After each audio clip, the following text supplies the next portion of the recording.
स्वागत है आप सभी का भाई आपके यूट्यूब चैनल एडू पटना पे। और हम लोग एडुटेरिया के 7500 प्रश्नों को देखते हैं पर डे। तो आज का पहला प्रश्न को देखते हैं। कहता है, आर्य मंजूश्री मूल कल्प निम्नलिखित में से किस संप्रदाय से संबंधित है या किस संप्रदाय से संबंधित है? तो ये महायान संप्रदाय से संबंधित है। नेक्स्ट क्वेश्चन है, शकों पर विजय प्राप्त करने के उपरांत चंद्रगुप्त द्वितीय ने निम्नलिखित में से किस धातु के सिक्के चलाए थे? जो प्रचलित किए थे वो रजत यानी चांदी सिक्के। ऑप्शन बी इसका होगा। विजयनगर साम्राज्य के प्रांतों को निम्नलिखित में से क्या कहा जाता था? क्या कहा जाता था? इसे कहा जाता था विजयनगर मंडल कहा जाता था। क्या कहा जाता था? मंडल। दिल्ली का वह सुल्तान कौन था जिसने अपने स्मरण लिखे थे? अपने स्मरण लिखे थे तो वो जो थे उनका नाम था, क्या नाम था? उनका नाम था फिरोज शाह तुगलक। ऑप्शन डी इसका जवाब हो। राजा शशांक जिसके खिलाफ हर्षवर्धन ने युद्ध की घोषणा की थी वह किस राज्य का शासक था? तो वह जो राज्य का शासक था वो गोंड राज्य का शासक था। अगला प्रश्न है हमारा कि निम्नलिखित में से किसने लिच्छवी राजवंश की राजकुमारी से विवाह किया था? चंद्रगुप्त प्रथम ने लिच्छवी राजवंश की कुमारी से विवाह किया था। चटगांव शस्त्रागार पर हमले के दौरान किस क्रांतिकारी महिला की मृत्यु हो गई थी? तो ये जो हुआ था ये हुआ था प्रतिलता वाडेकर का। किसका?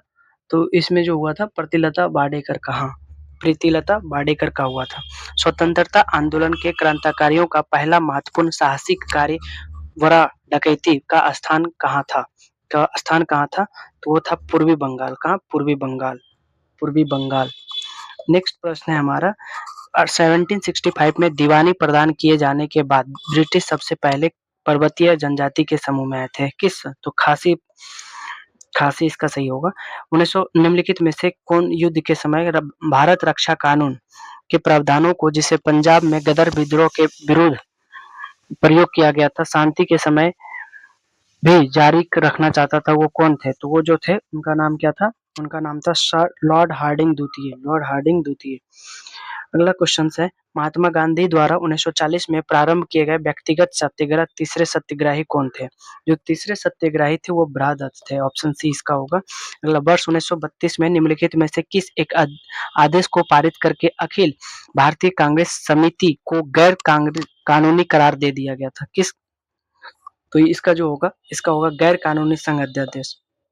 अगला प्रश्न है हमारा, 73वां संविधान संशोधन अधिनियम कब भारत में कब लागू किया गया था? तो ये लागू किया गया था 24 अप्रैल 1993 को। 24 अप्रैल 1993 को।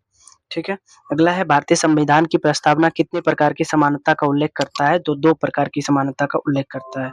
अगला है कि राष्ट्रपति पद के उम्मीदवार को चुनाव प्रचार हेतु समान्यतः कितना समय दिया जाता है? तो उसे 2 सप्ताह दिया जाता है, 2 सप्ताह।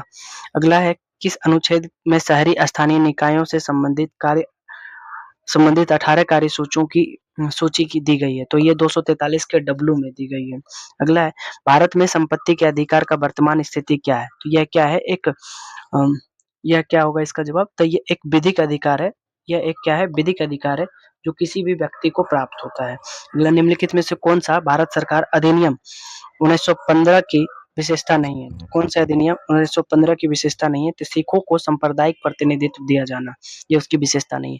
निम्नलिखित में से कौन सी एक कार्यान्तरित सेल नहीं है? तो कार्यान्तरित सेल नहीं है, वो कौन सा सेल नहीं है? तो कार्यान्तरित सेल अगर हम बात करें तो कार्यान्तरित सेल सैंडस्टोन नहीं है। यहाँ पे है, रायमोना राष्ट्रीय उद्यान भारत के किस राज्य में स्थित है? तो ये असम में है। अगला प्रश्न है हमारा, पृथ्वी के चुंबकत्व के लिए निम्नलिखित में से कौन सा भाग उत्तरदायी होता है? तो ये जो उत्तरदायी भाग होता है उसको बाह्य कोर कहते हैं, आउटर कोर। अगला क्वेश्चन है, निम्नलिखित में से ये 1, 2, 3, 4 निम्नलिखित बांधों पर विचार करिए। तो नागार्जुन, इडुक्की, अलमाटी, अमरावती, ये बांध कृष्णा नदी पर है। तो जो कृष्णा नदी पे बांध है वो सिर्फ और सिर्फ दो, नागार्जुन बांध और अलमाटी बांध, ये दो ऐसी बांध है जो कृष्णा नदी पे। तो 1 और 2, 3 सही होगा सिर्फ। निम्नलिखित में किसकी बीमा रेखीय संवेग की बीमा के समान होती है? तो आवेग, क्या इसका होगा? आवेग के। अगला है, एक तरंगदैर्घ्य के लिए आवर्तकाल द्वारा विभाजित तरंगदैर्घ्य किसके बराबर होता है? तो ये जो बराबर होता है इसको तरंग वेग कहते हैं। क्या कहते हैं? तरंग वेग। वोल्टेज को स्थिर रखते हुए यदि अधिक लैंपों को एक श्रृंखला परिपथ में जोड़ा जाता है तो परिपथ की कुल धारा पर क्या प्रभाव पड़ता है? परिपथ की कुल धारा पर क्या प्रभाव पड़ता है? तो वो घट जाता है। क्या होता है? घट जाता है। अगला, रदरफोर्ड का अल्फा कण परिकिरण प्रयोग किसकी खोज के लिए उत्तरदायी है? तो किसकी खोज के लिए उत्तरदायी है? यह है परमाणु के केंद्रक के लिए, परमाणु के केंद्रक के लिए। अगला, निम्नलिखित में से कौन सी धातु ठंडे जल के साथ अभिक्रिया करके हाइड्रोजन गैस निकालती है? तो ठंडे जल के साथ अभिक्रिया करके, ठंडे जल के साथ अभिक्रिया करके हाइड्रोजन गैस निकालती है, वो होता है पोटेशियम। कौन? पोटेशियम। अगला, पॉली एक्रिनाइटल का औद्योगिक स्तर पर प्रचलित क्या है? तो वो जो पॉलीएक्रिलाइटल है जो औद्योगिक, तो ये एक क्या है? तो अगर हम इसके बारे में बात करें तो यह एक ऑरलेन है। क्या है? ऑरलेन, ऑरलोन। फुसफुस गुहा में भरे तरल का मुख्य कार्य क्या है? तो ये जो फुसफुस गुहा है भरे तरल का मुख्य कार्य है कि ये घर्षण मुक्त करता है, से रखता है, घर्षण मुक्त रखना इसका मुख्य कार्य है। उपास्थि निम्नलिखित में किसमें नहीं पाई जाती है? तो जो उपास्थि है किसमें नहीं पाई जाती है? तो वृक्क में उपास्थि नहीं पाई जाती है। जीवों में आनुवंशिक विविधता का मूल स्रोत क्या है? जीवों में आनुवंशिक विविधता का मूल स्रोत है, क्या है? तो यह है लैंगिक जनन, लैंगिक जनन। उपास्थि मुख्य रूप से कौन सी प्रोटीन पाई जाती है? तो उपास्थि में जो प्रोटीन पाई जाती है कॉर्डियन प्रोटीन पाई जाती है। निम्नलिखित में से कौन सा एक शरीर का उत्सर्जी अंग नहीं है? तो जो शरीर का उत्सर्जी अंग नहीं है वो हेप्टोपैनक्रियाज जो है उत्सर्जी अंग नहीं है। अगला है, जोंक को एनिलिडा संघ में रखा जाता है क्योंकि इसका शरीर लंबा होता है। क्या होता है? तो यह एक वास्तविक रूप से बेखंडित होता है। इसका ऑप्शन सी होगा।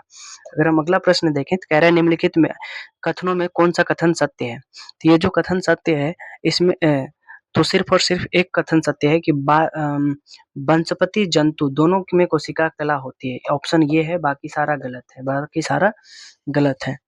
ठीक है। अगला प्रश्न है हमारा, पौधों एवं जंतुओं में कार्बोहाइड्रेट क्रमशः किस रूप में संचित होते हैं? किस रूप में संचित होते हैं? तो होता है स्टार्च और ग्लाइकोजन। जीवावृत्त का संबंध निम्नलिखित में से किससे है? तो अगर हम बात करें जीवावृत्त का संबंध राज्य के कानून से है। किससे है? राज्य के कानून से। अगला प्रश्न है हमारा, भारत में विकेंद्रीय प्रणाली की सिफारिश सबसे पहले किसने किया था? तो ये जो भारत में विकेंद्रीय प्रणाली का सबसे पहले सिफारिश किया था बलवंत राय मेहता ने किया था। किसने? बलवंत राय मेहता ने। नीलगिरी और अन्नामलाई पहाड़ियों के बीच कौन सी दर्रा स्थित है? पालघाट दर्रा। कौन सा दर्रा? पालघाट दर्रा। अगला है, गुवाहाटी से चंडीगढ़ तक मानसूनी वर्षा की प्रवृत्ति क्या होती है? गुवाहाटी से चंडीगढ़ तक के मानसूनी वर्षा की जो प्रवृत्ति है वो क्या होती है? ये होती है अगर हम बात करें तो ये हो जाएगा हार्नॉन्स। इसमें आंसर गलत है, इसका क्या होगा? हार्समान हार्समान प्रवृत्ति इसका सही जवाब होगा। ठीक है। अगला है प्रश्न, भारतीय सेना की पहली महिला सैनिक स्काई ड्राइवर कौन है? तो ये जो है स्काई ड्राइवर ये है ये नाम है लॉन्स नायक मंजू। लॉन्स नायक मंजू इसका सही जवाब होगा। निम्नलिखित में कौन सी उद्योगपति को भारत का इस्पात पुरुष कहा जाता है? तो भारत को इस्पात पुरुष कहा जाता है जमशेद जे ईरानी को। भारत का इस्पात पुरुष जमशेद जे ईरानी को कहा जाता है। मुकुल निम्नलिखित में से किसकी प्राकृतिक काव्य रचना है? तो ये जो मुकुल है ये किसका है? तो ये है पांडे जी का है। किनका? मुकुल, सॉरी, सुभद्रा कुमारी चौहान का है। सुभद्रा कुमारी चौहान का। नोडेरा अलंकरण जो दीवारों पर मिट्टी से बनाया जाता है किस जनजाति की विशेषता है? तो यह जो जनजाति की विशेषता है नोडेरा अलंकरण, तो यह है गोंड। किसका? तो गोंड का। अगला प्रश्न है हमारा, हेडरसन ब्रुक्स प्रतिपेदन निम्नलिखित में से किससे संबंधित है? तो ये जो प्रतिपेदन संबंधित है ये भारत चीन 1962 है ना के युद्ध से ये संबंधित है। सूचना की सार्वभौमिक पहुंच के लिए अंतर्राष्ट्रीय दिवस कब मनाया जाता है? तो अंतर्राष्ट्रीय दिवस 28 सितंबर को मनाया जाता है। कब? 28 सितंबर को। कह रहा है सिकंदर लोदी के बारे में कथनों पर विचार करिए और बताइए कौन सा कथन सही नहीं है। कौन सा कथन सही नहीं है? ये है 1 2 3 4। कह रहा है सिकंदर लोदी ने भूमि माप के लिए एक पैगाम गज ए सिकंदरी की शुरुआत किया था क्या? तो ये बात सही है। तो ये बात हाँ सही है लेकिन गलत नहीं है, ये गलत नहीं है। सिकंदर लोदी कह रहा है गलत का पहचान करना है, सही नहीं है, तो ये तो सही है। अगला, सिकंदर लोदी दिल्ली सल्तनत का अंतिम सुल्तान था? नहीं, ये नहीं है। अगला, सिकंदर लोदी गुजरात के मोहम्मद बेगड़ा और राणा संगा के समकालीन थे, बात सही है। उसने मुस्लिम महिलाओं को साधु संतों के मज़ारों या मज़ारों पर जाने पर प्रतिबंध लगा दिया था, ये सही है। तो इसमें तीनों बात सही है, 1 भी सही है, 3 भी सही है, 4 भी सही है, लेकिन पूछा जा रहा है सही नहीं है। तो सिकंदर लोदी ऑप्शन बी इसका सही नहीं है। अ, नदी डेल्टा के संदर्भ में निम्नलिखित कथनों पर विचार कीजिए और बताइए कौन सा कथन सही नहीं है, कौन सा कथन सही नहीं है। तो इसमें कह रहा है ये 1 है, ये 1-2 है, तो कौन सा कथन सही नहीं है? तो पहला जो है हमारा, पहला क्या है? कह रहा है कि ये एक डेल्टा का निर्माण तब होता है जब नदी धीमी गति से बहने वाले जल निकाय या समुद्र से मिलती है।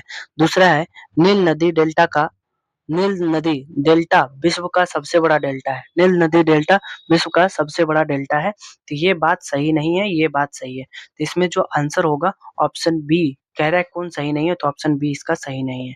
अगला प्रश्न है निम्नलिखित में से कौन ऐतिहासिक स्थलों पर विचार कीजिए, ऐतिहासिक स्थलों पर विचार कीजिए। और कह रहा है उपयुक्त स्थलों में से कौन सा भित्ति चित्रकला के लिए जाना जाता है। तो जो भित्ति चित्रकला के लिए जाना जाता है वो जाना जाता है सांची स्तूप, सॉरी सांची स्तूप नहीं, भित्ति चित्रकला के लिए जाना जाता है अजंता की गुफाएं, उसके बाद जाना जाता है लेपाक्ष, इसमें तो बहुत कम है, हाँ लेपाक्ष मंदिर जाना जाता है, अजंता की गुफाएं जाना जाता है, और ये एलोरा की गुफाएं जाना जाता है, और बाघ की गुफाएं। तो ये 1 हो गया, ये 2 हो गया, ये 3 हो गया, 4 हो गया, 5 हो गया। तो इसमें 1, 3, 4, 5 सही जवाब होगा। तो 1, 3, 4, 5, 1, 3, 4, 5 ऑप्शन से इसका सही जवाब है। तो ये हमने आज के 11 मिनट में, लगभग 12 मिनट में हमने पूरे 50 क्वेश्चंस का निपटारा किया है। तो हमारे वीडियो को अगर देखिए, साथ-साथ लाइक करिए, सब्सक्राइब करिए और दूसरों तक फॉरवर्ड करिए। फिर मिलते हैं आपके अगले वीडियो में। जय हिंद, जय भारत।